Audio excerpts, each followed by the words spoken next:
I often find myself pondering in the dead of night, when the world is cloaked in silence and my thoughts run wild. What is it that compels a person to cross the boundaries of what is right, to make choices that shatter the very foundation of their moral compass?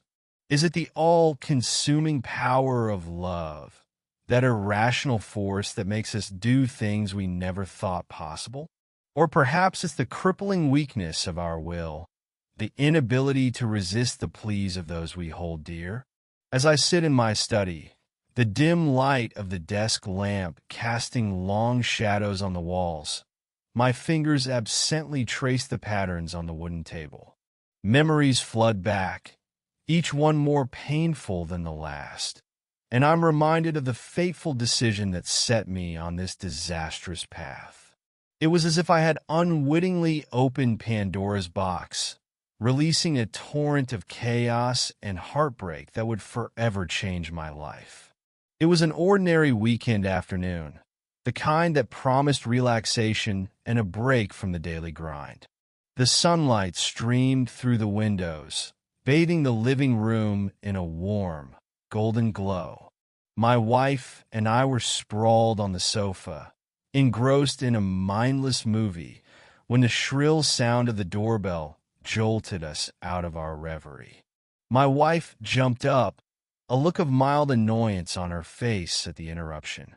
"Wonder who that could be," she muttered as she made her way to the door. I heard her exclaim in surprise, "Sis, what a pleasant surprise. What brings you here?"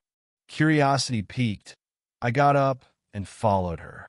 Standing at the door was my wife's sister, but she looked nothing like the vibrant, carefree woman I remembered. Her face was pale, her eyes sunken, and there was a weariness about her that seemed to go beyond mere physical tiredness. After a few minutes of awkward small talk, my sister-in-law finally sat down, her hands fidgeting nervously in her lap. She took a deep breath, and I could sense the weight of what she was about to say. "Brother-in-law, sister, I have something really important to discuss with you," she began, her voice barely above a whisper. My wife and I exchanged a quick, worried glance. I saw the same unease reflected in her eyes that I was feeling in the pit of my stomach. My sister-in-law continued, her words tumbling out in a rush. "I'm 35, and I've always dreamed of having a child. But I just haven't found the right person yet. And time is running out.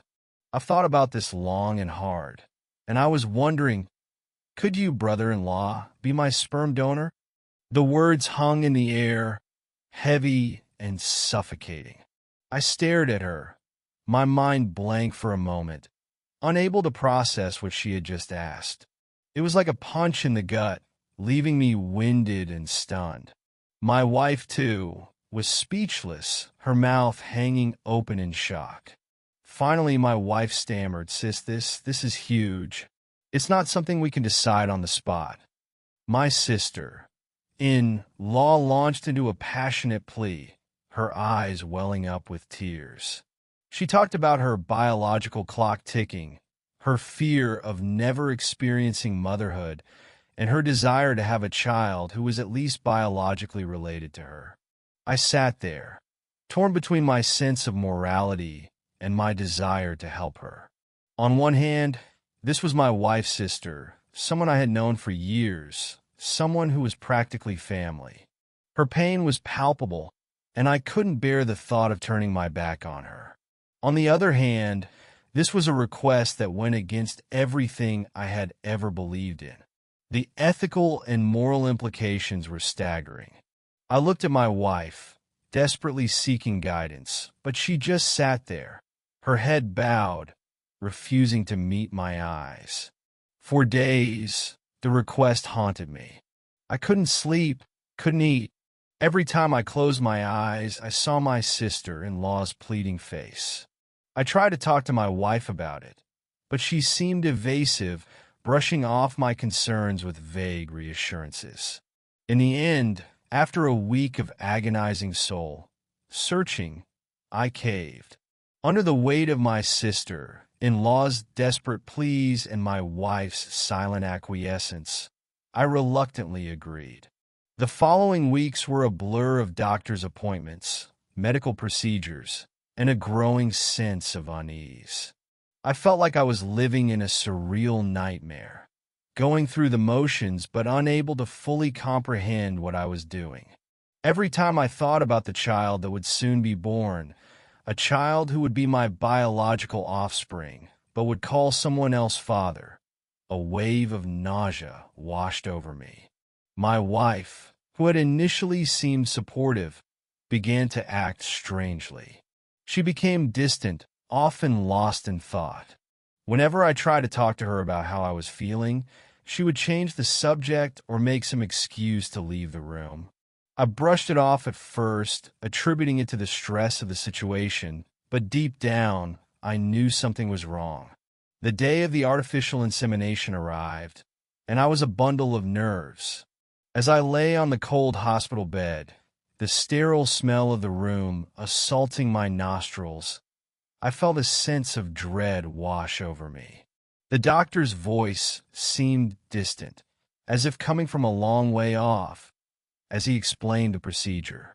My wife stood beside me, her hand gripping mine so tightly that her nails dug into my skin. Her face was ashen, and I could see the fear in her eyes. The operation was successful, and my sister-in-law became pregnant. At first, there was a sense of relief, a feeling that we had done the right thing.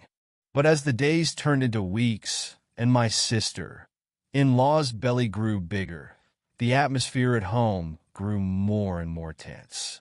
My wife's behavior became increasingly erratic. She would come home late, claiming to be working overtime, but I could smell alcohol on her breath. She started arguing with me over the smallest things, and our once happy home became a battlefield. My sister-in-law, too, seemed different. She was more secretive, often locking herself in her room and talking on the phone in hushed tones. One night, I woke up to use the bathroom. As I walked past the living room, I heard my wife's voice, low and urgent. "Don't worry. Everything's going according to plan." "He's clueless," she said. My heart skipped a beat. Who was she talking to? And what plan? I pressed my ear against the door, trying to hear more, but she ended the call abruptly. Over the next few weeks, my suspicions grew. I started noticing little things, like the expensive new jewelry my wife was wearing, or the mysterious packages that would arrive at the house addressed to her. One day, while she was in the shower, I couldn't resist the urge to check her phone. There, in a text message, I saw the words that would shatter my world. "The money's in the account. We're almost there." Finally, one night, after weeks of pent-up anger and frustration, I confronted my wife. I waited until she came home late, reeking of alcohol, and cornered her in the living room. "What the hell is going on?" I demanded, my voice shaking with rage. "Who are you talking to? And what's this about money?" At first, she tried to deny everything, but under my relentless questioning, she finally broke down. Sobbing, she confessed the truth. It was all a setup, a cruel ruse. My sister-in-law's boyfriend wasn't just any wealthy businessman. He was a powerful tycoon whose family empire was on the verge of collapse. They needed a legitimate heir to save it, and I was the unwitting pawn in their game. My wife and my sister-in-law had concocted the whole plan. They had targeted me because I was the most gullible, the easiest to manipulate. The promise of a child was just a bait to get me to agree. And once the child was born, they would use it to claim their share of the inheritance. I felt like I had been punched in the gut over and over again. I stared at my wife, the woman I had loved and trusted for years, as if I had never seen her before. "How could you do this?" I screamed, my voice hoarse with pain. "How could you betray me like this for money?" My wife cried, "I did it for us, for our future. Think of all the things we could have, all the debts we could pay off." But her words fell on deaf ears. I felt a deep sense of betrayal, not just by my wife, but by my sister-in-law as well. The two people I had loved and trusted the most had used me, played me like a fool. In that moment, I realized the fragility of love, loyalty, and trust. In the face of greed and ambition, they were nothing but flimsy illusions. I looked at my wife, and all I saw was a stranger, a woman consumed by her own desires. I didn't know how to fix this, if it was even fixable. It's been months since that fateful night, but the pain and the betrayal still haunt me. I often wonder how I could have been so blind, so naive. I thought I knew the people I loved, but it turns out I didn't know them at all.